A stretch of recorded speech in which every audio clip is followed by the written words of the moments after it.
उस रात गांव के किनारे बने एक पुराने गोदाम में 3 आदमी पहरा देने वाले थे। ये गोदाम साधारण नहीं था। इसके अंदर धान की सैकड़ों बोरी भरी हुई थीं, जिनकी कीमत लाखों में थी। पिछले कुछ दिनों से इस गोदाम में एक अजीब घटना हो रही थी। सुबह जब दरवाजा खोला जाता तो धान की कई बोरी रहस्यमय तरीके से गायब मिलती। अजीब बात यह थी कि दरवाजा हमेशा बंद रहता था और ताला भी सही सलामत मिलता था। और आज रात ये 3 आदमी इस गोदाम के अंदर ठहरने वाले थे, लेकिन उन्हें जरा भी अंदाजा नहीं था उनका सामना किससे होने वाला है। उस्ताद, महाजन क्या पागल हो गया है जो इस ठंडी रात में हमें इस चूहे की बदबू वाले गोदाम में पहरा देने को बैठा दिया? अरे भाई, तुम समझे नहीं?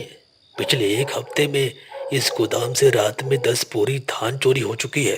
दरवाजा भी बंद रहता है, यहाँ तक कि ताला भी लगा रहता है, फिर भी धान गायब हो जाता है। महाजन ने कहा है जो चोर पकड़ लेगा उसे सीधा 15,000 रुपए का इनाम मिलेगा। अगर धान चोरी हुआ है तो गांव का ही कोई आदमी करेगा, लेकिन इस गोदाम का दरवाजा बहुत मोटा है। ताला तोड़े बिना अंदर से धान निकालना किसी इंसान के बस का बात ही नहीं है। क्या बोला? इंसान के बस की बात नहीं मतलब? आप फिर भूत प्रेत की बात कर रहे हैं क्या? नहीं रे भाई, मैं भूत की बात नहीं कर रहा हूँ, लेकिन जो भी चोर है बहुत चालाक है। हम बस सावधान रहें और अपने आंखें और कान खुला रखें बस। इस विशाल गोदाम में अंदर से बिल्कुल अंधेरा था। चारों तरफ धान की बोरियां पहाड़ की तरह लगी थीं। बीच में एक लालटेन जल रही थी। उसके आसपास बैठा था हीरा, फकीरा और चौकीदार हरखू।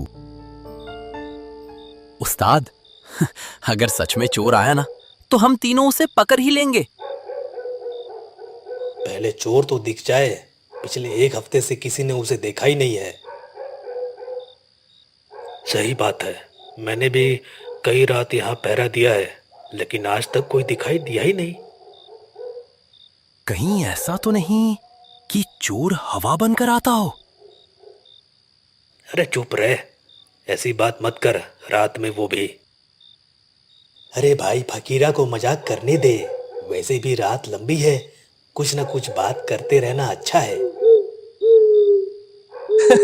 सही कहा उस्ताद, वरना यहाँ बैठे बैठे तो नींद ही आ जाएगी।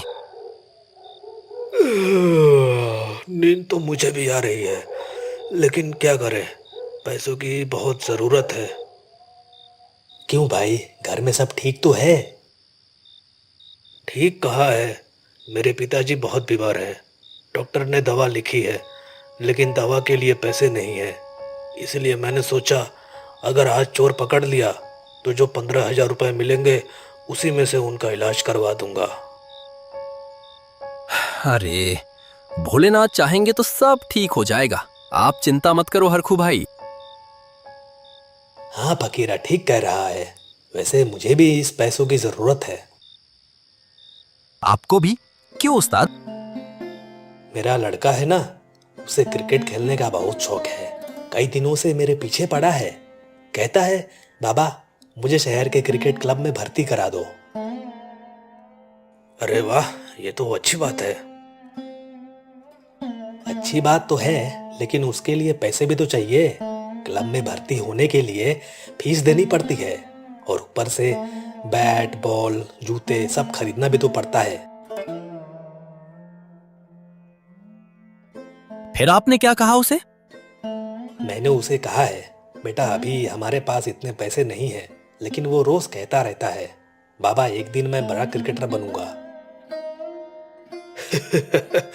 अरे हो सकता है भाई, किस्मत किसे कहां पहुंचा दे कोई नहीं जानता। हाँ, बस यही सोचकर दिल मान जाता है। इसलिए मैं भी सोच रहा था अगर आज चोर पकड़ा गया तो सबसे पहले अपने बेटे को क्रिकेट क्लब में भर्ती करा दूंगा। वाह उस्ताद, फिर तो हमें चोर को पकड़ना ही पड़ेगा। आज अगर वो चोर यहाँ आया तो बचकर नहीं जाना चाहिए। ये तीनों आपस में बातें कर ही रहे थे कि अचानक एक आवाज आई। गोदाम के अंदर फिर से सन्नाटा छा गया। तीनों चुपचाप बैठे बाहर के अंधेरे को सुन रहे थे। तभी अचानक बाहर से ठंडी हवा चलने लगी और टिन की छत पर खरोंच जैसी आवाज आने लगी। अरे ये ऊपर से कैसी आवाज आ रही है? बिल्ली है क्या? बिल्ली टीन पर ऐसी आवाज नहीं करती, लेकिन डरने की जरूरत नहीं है, दरवाजा अंदर से बंद है। हीरा, मुझे थोड़ा बाहर जाना है, ठंड की वजह से पेशाब जाना है। मैं 2 मिनट में वापस आता हूँ, ठीक है? अरे भाई, इतनी रात में बाहर मत जाइए। अरे 2 मिनट की बात है, मैं चौकीदार हूँ, मुझे भूत से डराओगे? दरवाजा खोलो, चलो। हीरा ने भारी लकड़ी का दरवाजा खोला। बाहर चारों तरफ सन्नाटा था। हरकू सिर्फ भाला लेकर अंधेरे में चला गया। हीरा ने तुरंत दरवाजा बंद कर दिया।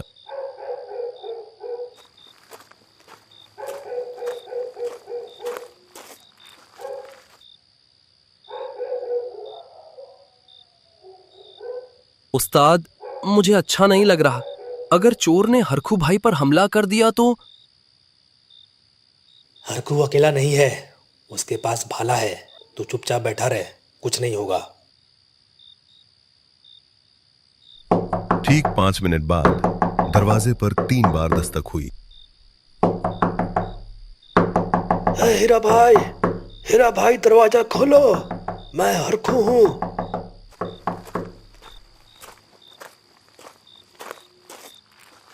हीरा ने दरवाजा खोला। हरखू अंदर आया। वो ठंड से कांप रहा था।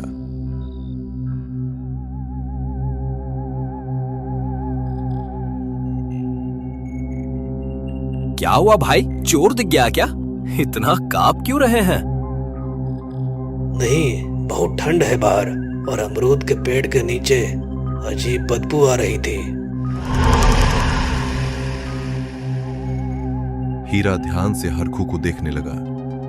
उसे याद आया, हरखू भाला लेकर बाहर गया था, लेकिन अब उसके हाथ में भाला नहीं था और उसके पैरों में मिट्टी भी नहीं थी, जबकि बाहर शीत के मतलब से मिट्टी गीली पड़ी थी।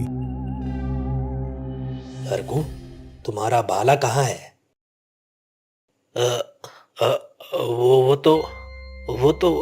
वो तो मैं बाहर पेड़ के पास रखाया, भूल गया। सुबह ले लूंगा, कोई दिक्कत नहीं है। हीरा समझ गया, ये असली हरखू नहीं है। कोई रूप बदलने वाला पिशाच हरखू बनकर अंदर आ चुका था। हीरा ने धीरे से फकीरा को इशारा किया, उसे सावधान करने के लिए। तभी अचानक दरवाजे पर जोरदार धमाका हुआ। हीरा भाई, दरवाजा खोलो, मुझे बचाओ, मेरे पीछे कोई आ रहा है, जल्दी दरवाजा खोलो। ये देखकर दोनों के होश उड़ गए। कमरे में सन्नाटा छा गया। फकीरा डर से जम गया। एक बार बाहर दरवाजे की तरफ देखता, एक बार सामने बैठे हरखू को। उस्ताद, अगर बाहर असली हरखू है तो हमारे सामने बैठा ये कौन है? बाहर तो तेरी ही आवाज आ रही है हरखू। क्या तू 2 बन गया है? मादुर पर बैठा हरखू धीरे धीरे सिर उठाता है। उसकी आंखें अब इंसानों जैसी नहीं थीं, वे सफेद और शीशे जैसी चमक रही थीं।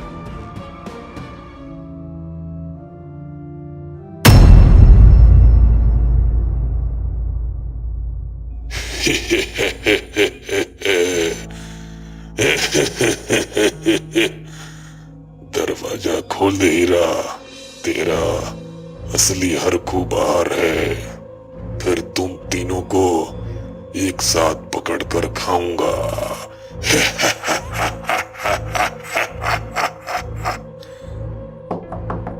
बाहर असली हरखू अभी भी दरवाजा पीट रहा था। अंदर पिशाच भयानक हंसी हंस रहा था। दोनों तरफ खतरा था।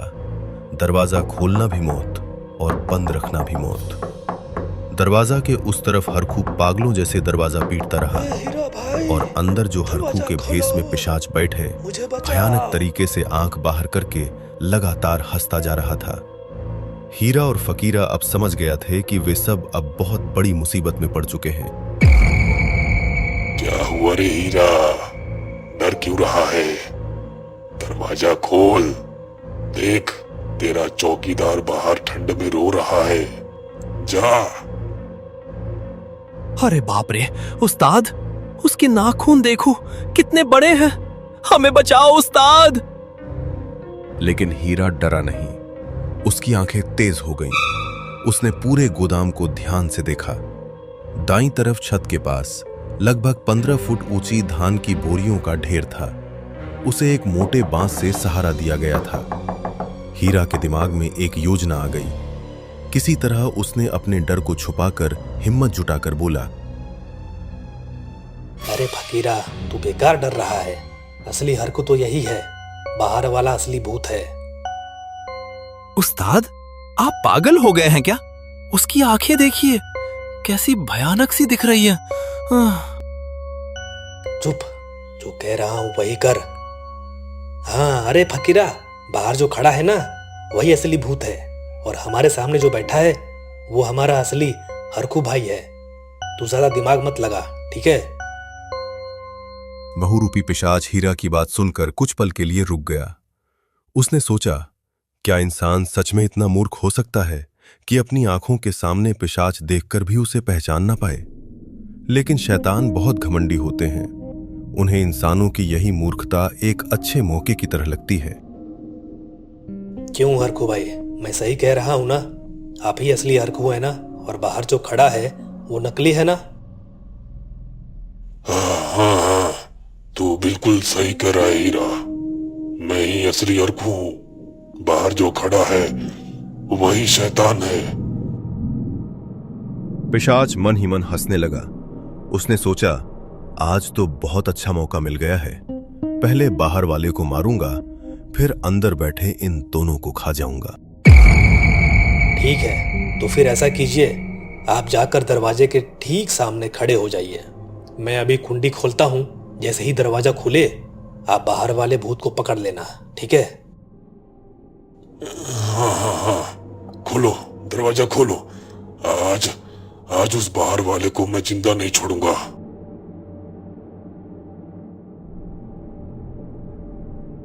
पिशाच दरवाजे के सामने जाकर खड़ा हो गया। उसके पीछे 15 फुट ऊंची बोरियों का ढेर था। हीरा धीरे से दरवाजे के पास गया और आंखों से फकीरा को इशारा किया। फकीरा, मैं 3 तक गिनूंगा, तू बस बांस को पकड़कर पूरी ताकत से खींच देना। लेकिन उस्ताद, ऐसा किया तो धान की सारी बोरियां गिर जाएंगी। हाँ, और वो सीधे उसके सर पे गिरेगा। पिशाच अपने बड़े बड़े नाखून वाले हाथ दरवाजे की तरफ बढ़ाकर खड़ा था। हरकू भाई तैयार हो, मैं खोल रहा हूं। 1, 2। हाँ, खोल हीरा, जल्दी खोल, मुझे बहुत भूख लगी है। 3। फकीरा खींच। फकीरा ने अपनी पूरी ताकत लगा दी। जैसे ही सहारा हटा, 15 फीट ऊंचे धान के बोरों का पहाड़ धड़ाम से गिर पड़ा। हजारों किलो वजन वाले बोरे सीधे पिशाच के ऊपर गिर गए। एक पल में पिशाच दब गया। नीचे से सिर्फ कराहने की आवाज आ रही थी।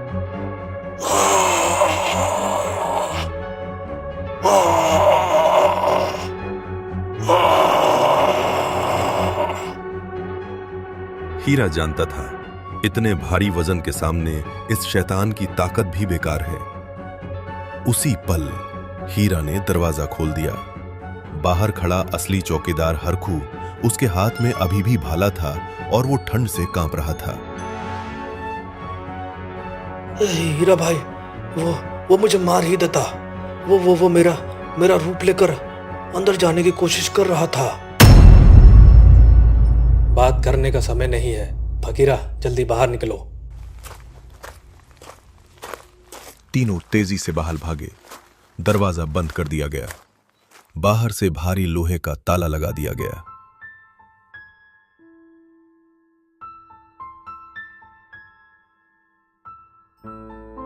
उस्ताद, हम बच गए।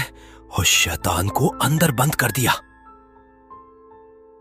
हाँ, हम बच गए और धान का चोर भी पकड़ा गया। आज रात यहाँ कोई नहीं रहेगा। चलो, अब कल सुबह आते हैं।